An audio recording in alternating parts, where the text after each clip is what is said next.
This is a study. CBD oil mitigates neuropsychiatric symptoms in Alzheimer's patients. So for those of you who believe that the purpose of cannabis is to get high, consider that some people consume not to get high, but for other reasons.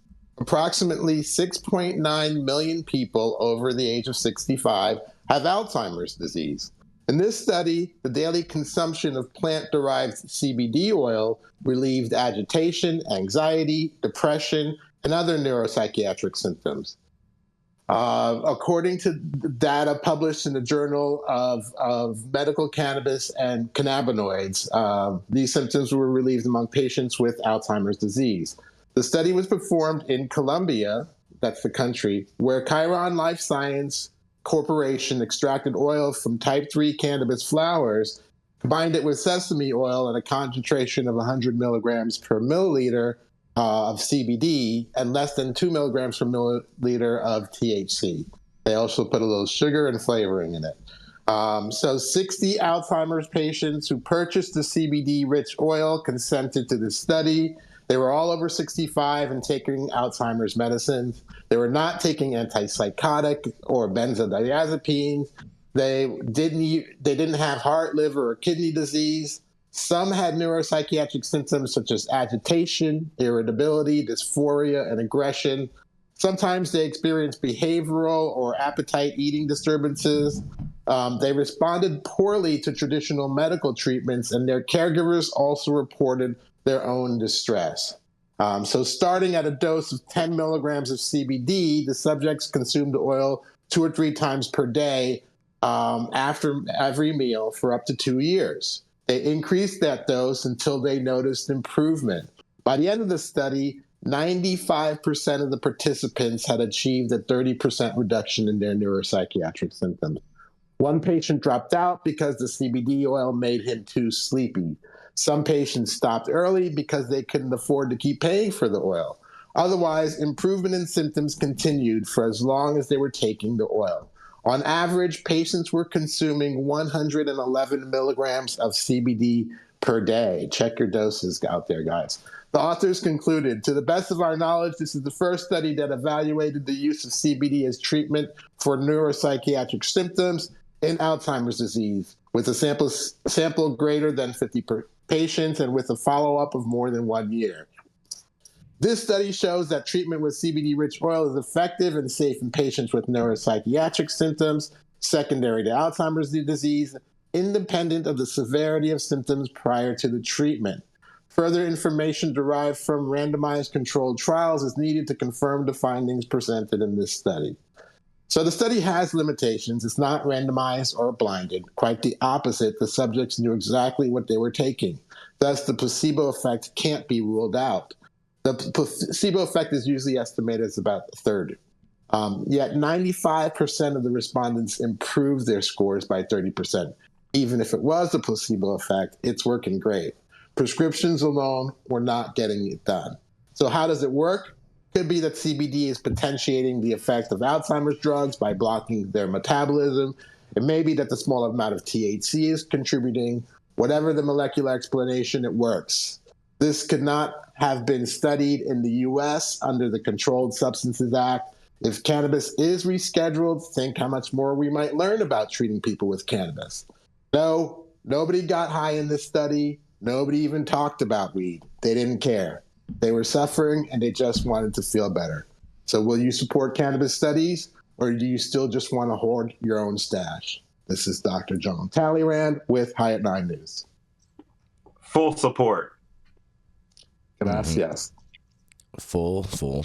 Yeah. Make sure you don't give it to the universities. They're looking to find things bad out, and they're working for the pharmaceutical industry. I actually did a story on this a few weeks ago. It was done by a university in the U.S., and they were showing positive indications as well in the reduction of agitation. So hopefully, we're going to start seeing some positive studies out of the U.S. It's going to be, 50-50. Yeah. I got a call from someone actually yesterday from a doctor that received some funding to do some studies on with cancer therapies with cannabis out in New York. So that's awesome. Yeah. So I think there are going to be a lot more stories that come out like this, Dr. T, that are shedding a positive light on cannabis and showing its medical efficacies. Efficacy. Yeah, I got Do you. you think it's the rescheduling that's doing it? No, I don't. I think it's just honestly it's just the time and the fact that there has been a lot of talk about funding for studies and research and whatnot, that now it's becoming such more of a talking point, and people are more open to the possibilities of that. I think it's just more just a shift in general public more than anything that has to do with Schedule 3.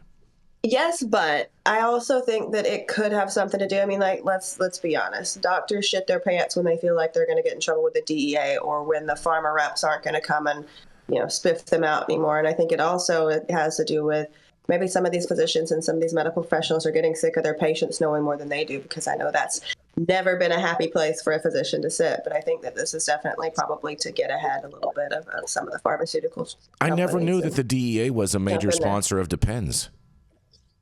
Oh, man, Jason. All right.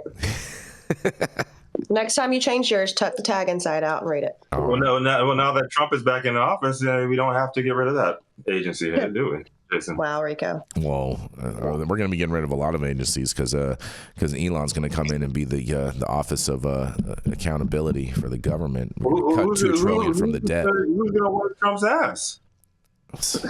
Ain't nobody worried about all that, Rico. You'd be. He's got his application in, Rico. He's got an interview next week. Being hella extra. Dr. Mark, what are your thoughts on this? Oh, it's a good lead into the story that I'm going to cover today, which is basically a general review on phytocannabinoids and their therapeutic potential. And I think if you go to the NIH reporter, so go to nih.gov and put in reporter, what you'll see if you put the keyword cannabinoid or cannabis in there is that, the U.S. government is indeed spending billions of dollars in research, and it's not all through National Institute of Drug Abuse, or NIDA, which again was sort of mostly funding work to show how detrimental cannabis is.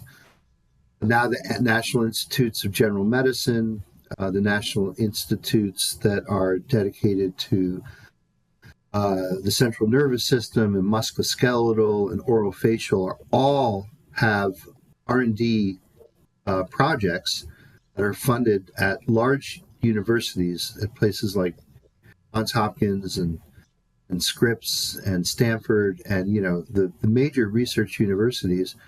There are huge programs that are now being funded by the government to show medical efficacy. So I think it's been a tough corner to turn, but I think we've turned that corner, and I think you'll see more and more projects like this. You'll get more and more research papers, more and more presentations of data in front of doctors. I'm on the organizing board for CanMed 2025 rather, which is going to be down in Puerto Rico, again, which is one of those conferences that really looks to engage doctors and the medical community to, illustrate people like Bonnie Goldstein, who are in Los Angeles, who has a huge track record of treating kids with tumor with cannabis. And you can't argue when you see the data in front of you that this child's tumor went from the size of a baseball down to a little raisin. Yeah. You can't argue efficacy like that. And yes, there will be scientific studies that basically show what I'll talk about in my story is some of the mechanisms by which these work. And a lot of drug companies are throwing efforts into this. And certainly, again, here at colleges like ours and universities across the land now, we're doing work that hopefully will convince Dr. T. Dr. T doesn't need any convincing, but Dr. T's colleagues that, hey, there's a patient in my office, I can prescribe them an FDA-approved drug with all those long list of side effects, or I could also prescribe them cannabis. And as long as we have the data in front of the doctors, they can now make their decision based on Hippocratic Oath, which they took to, pledge to reduce harm. And if cannabis is that medicine that can help reduce harm by reducing side effects or reducing other things and chemical dependencies and whatnot, in my view, and I'm sure Dr. T is totally aligned with me, it should not only be lawful, but it should be encouraged before taking these FDA-approved drugs. Fair enough. And